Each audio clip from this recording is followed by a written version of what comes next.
Kalian pernah kepikiran nggak, kok Taipan-Taipan kaya raya itu pajaknya kecil, padahal bisnisnya segede itu?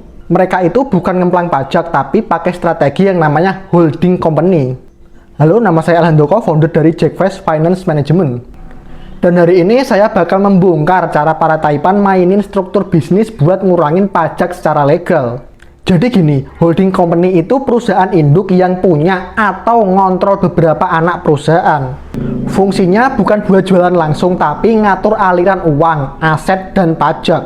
Nah, salah satu trik yang paling umum mereka pakai adalah memindahkan laba ke negara dengan pajak lebih rendah. Contohnya, banyak perusahaan gede punya holding di Singapura, Hong Kong, atau Kepulauan Virgin Britania Raya. Perusahaan gede di Indonesia sebenarnya juga banyak yang mempunyai induk perusahaan di Singapura ataupun Hong Kong. Di sana pajak bisa jauh lebih kecil dibanding di Indonesia. Caranya banyak, transfer pricing misalnya.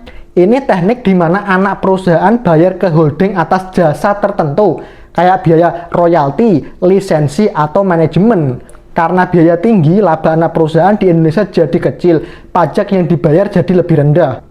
Tapi holding company-nya di luar negeri tetap untung besar. Terus ada lagi nih, trik intra-group loan. Jadi holding company ini minjemin duit ke anak perusahaan, tapi bunganya dibuat lebih tinggi. Apa efeknya? Anak perusahaan bisa nurunin laba kena pajak karena bunga dianggap biaya.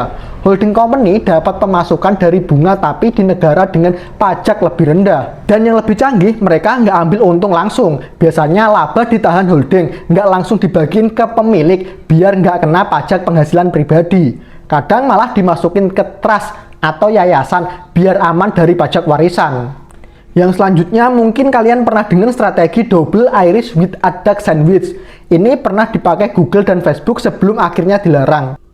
Intinya mereka mindahin uang lewat beberapa negara buat ngurangin pajak dan hampir sampai 0%. Meski sekarang udah banyak aturan ketat, tetap aja ada trik-trik lain yang masih jalan. Jadi bukan mereka yang curang, tapi sistem yang ngasih celah. Makanya kalau mau bisnis kita berkembang, kita juga harus melek pajak dan struktur bisnis.